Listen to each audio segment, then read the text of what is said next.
Hey guys, it is I, Kuroninja. Some of you liked my reviews of Shinkenger's first two episodes. It made me want to watch the rest of Shinkenger, and some of you also wanted me to watch the rest of Shinkenger. So the Q Ranger retrospective will be put on hold indefinitely, but I know that most of you don't really know who I am. Shinkenger was one of my first experiences with Super Sentai, but it doesn't have that much personal significance to me when you compare it to other seasons like Ninja, Q Ranger, and especially Lupin Ranger versus Pat Ranger. Some things I say might confuse you, but enough talk, let's begin the review.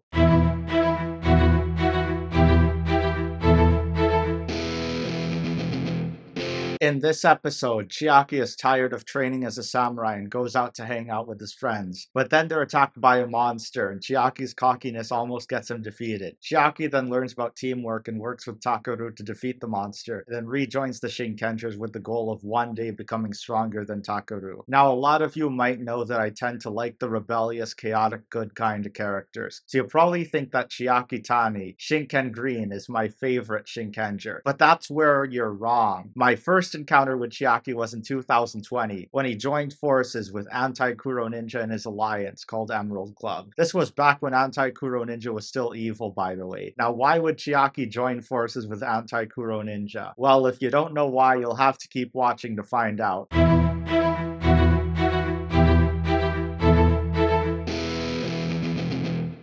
I was not looking forward to this episode because it was about a kid of the week, just like a lot of my least favorite episodes in Kaku Ranger. The good thing is that the main focus of this episode was on the dynamic between Ryunosuke and Mako. In the episode, they're doing a stakeout for a kid who has made a promise with an Ayakashi. This is part of Shitari's experiment in seeing if the Sanzu River can rise from hurting people psychologically. Anyway, with Ryunosuke being the most loyal to Takeru, you'd probably expect him to be the most disciplined and very skilled due to his commitment to being a samurai. But in this episode, he opens up about how he misses home and how he thinks about kabuki sometimes. As for Mako, I might have made a mistake when I was reviewing episode 1. It turns out she's more like an older sister to the team, and she helps out her teammates if they need help. However, she is also bad at cooking. Ryunosuke and Mako work together to defeat the Ayakashi by hitting their finishers at the same time. This was a better episode than I thought.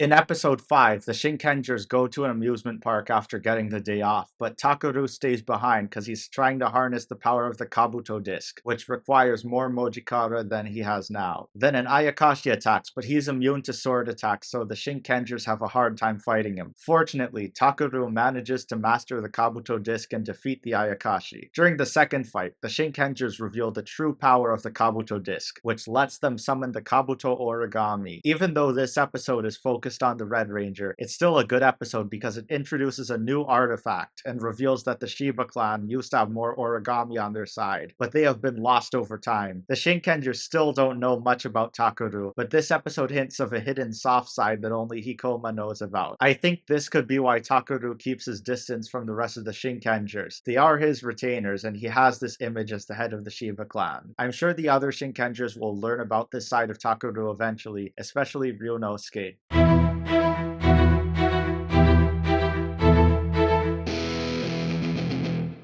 I've been waiting patiently to review this episode because now I can finally reveal who my favorite Shinkenger is. And this episode focuses on her. In this episode, the Shinkengers are fighting against an Ayakashi who physically damages people with his words by saying negative things about them. Even the Shinkengers aren't immune to his attacks, but Kotoha is unaffected. We learn that Kotoha is immune because she already thinks of herself in an inferior way. But then Chiaki goes over to confront her about this. We learn that she taught herself to resist all the bad things people say about her after her older sister fell ill, and she had to take her place as Shinken Yellow. The Shinkengers then defeat the Ayakashi thanks to the efforts of Kotoha and Chiaki. Now, if you've been a fan of my channel for a long time, you're probably not surprised that Kotoha is my favorite member of the Shinkengers. But if you think about it, there were no other options. Takeru is the Red Ranger. Ryunosuke's standout trait is his loyalty to Takeru. Mako doesn't really stand out to me, and Chiaki is already friends with anti-Kuroninja. But if you're familiar with me, then what I'm about to say next will surprise you. Kotoha and Chiaki have really good chemistry with each other. You probably didn't expect me to acknowledge this, because Kotoha is in the Legendary Seven, but she's different from the other members of the Legendary Seven. Umika Hayami is another Yellow Ranger in the Legendary Seven, and she has her own dynamic with the Green Ranger, but there is a big difference between Chiaki Tani and Sakuya Hikawa, and the reason I approve of Chiaki and Kotoha, but not Sakuya and Umika, is because Chiaki is a good character, and I'm only at the beginning of Shinkenger. By the way, this episode also hints at Takeru being a liar. I have a general idea what they might be talking about, but I'm not gonna spoil anything, and I suggest you don't do that either.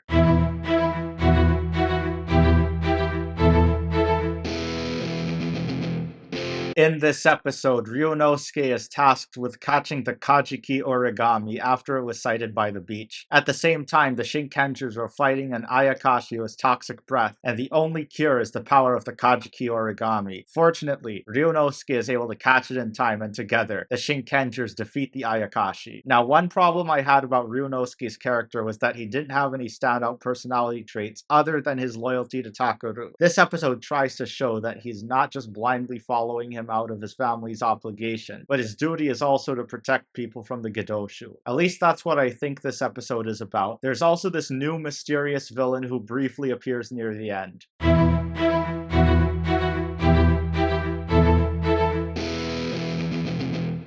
This episode starts with Takeru and Mako getting married, but it turns out to be a stakeout because the Gedoshu are kidnapping brides and taking them away. Mako then volunteers to do another stakeout and finds out that Dayu is using the bride's cries of despair to create an uchikake. However, Dayu knows that the Shinkengers are onto her plans and sends them into a trap. That's when it's revealed that the Shinkengers had another decoy prepared, and Ryunosuke, disguised as a bride, reveals himself and frees the brides who got captured. There isn't that much to talk about in this episode, but something happens near the end. Just as the Shinkengers are about to finish off Dayu, the mysterious villain from the previous episode shows up and deflects the attack. His name is Juzo, and he is a lone wolf who sees Takeru as a worthy opponent. Juzo and Dayu make their retreat.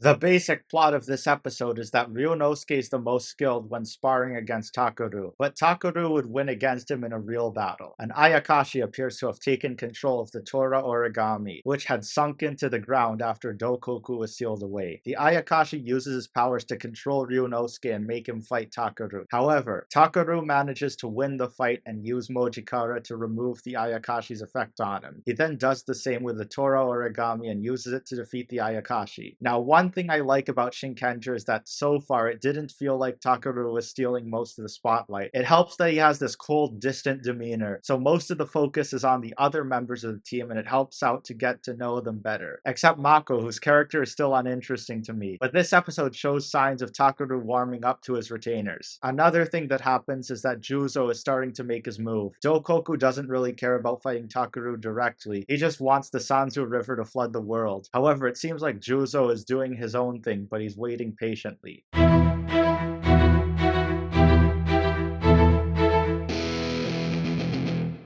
In this episode, the new combination of Samurai Daitenku is revealed, and Chiaki is upset that Mako was chosen to pilot the Kabuto origami instead of him, giving him the idea that he's falling behind in power. So he starts training, but then when an Ayakashi attacks, he fails to use the Kabuto disc's power. Hikoma then realizes that he was having problems training Chiaki because he was training him like Takeru. So he takes him to a bamboo forest to help him try and realize the power within himself. Chiaki then takes the Kabuto disc and defeats the Ayakashi, and then the Shinkengers defeat him with the power of their new mecha, the Samurai Daitenku. This episode is alright. Again, I like how these early episodes are more focused on the other Shinkengers and not just Takeru, but it seems like this next episode is gonna be where things change.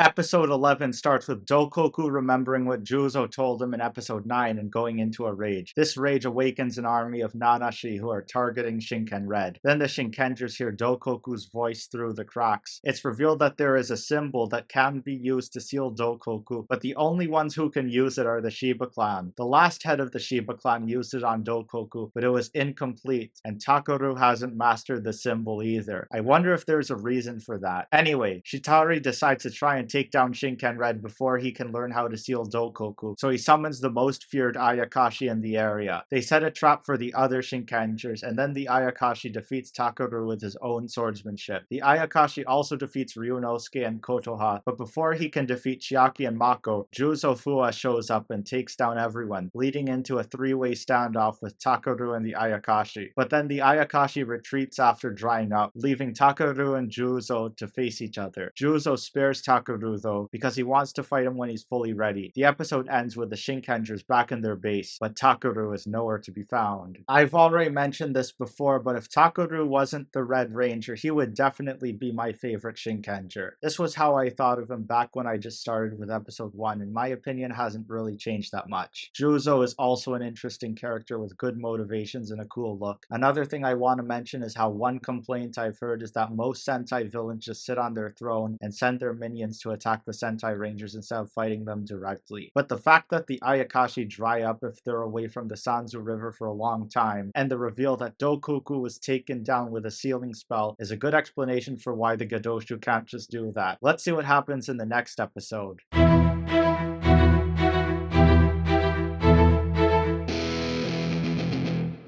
I'm not going to cover most of what happened in episode 12 because it wasn't that eventful, but it does focus on Takeru more than the previous episodes I've watched. This episode is where the Shinkengers realize how much lives are in the hands of their lord, and they are more resolved to fight as his retainers. At the same time, Takeru meets a boy who lost his parents to the Gadoshu, and he remembers why he fights as a Shinkenger. Then the Shinkengers reunite and defeat the Ayakashi before defeating him again, with a new technique that Ryunosuke came up with, where they use a new symbol to combine Shinkeno and Dai Tenku into Cho Samurai Gattai Tenku Shinkeno. I'm glad that Shinkenger was more focused on the other Shinkengers and not just the Red Ranger. But after 12 episodes of waiting, we finally have more insight into Takeru's character. I'm not saying Takeru is a good Red Ranger, because there are no good Red Rangers in Super Sentai, but he's better than a lot of them. The last thing I'd like to mention is that one of my favorite Blue Rangers in Super Sentai got name dropped a few times in this episode.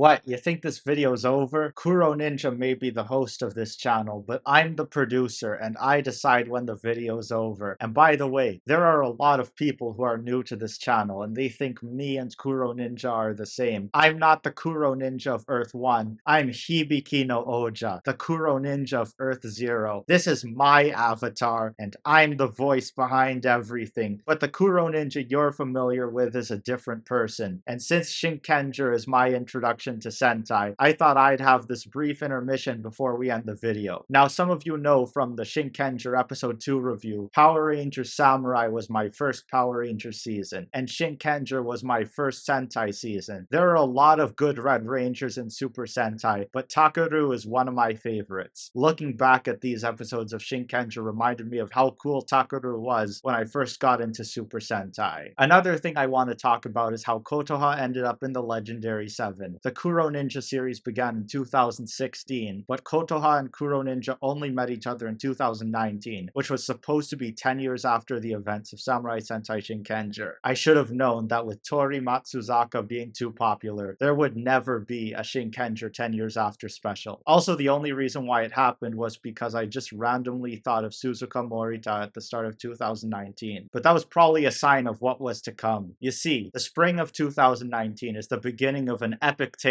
that involves several nights of sleep paralysis and a character with blue hair from a popular isekai anime that I couldn't finish because it was too depressing for me. This story culminated with me going to Shibuya and buying a pair of socks so I can get someone's autograph. I'm not going to tell you the story, but if you have been around my channel for a long time, then you might know that Kotoha Hanaori was portrayed by Suzuka Morita. Suzuka Morita.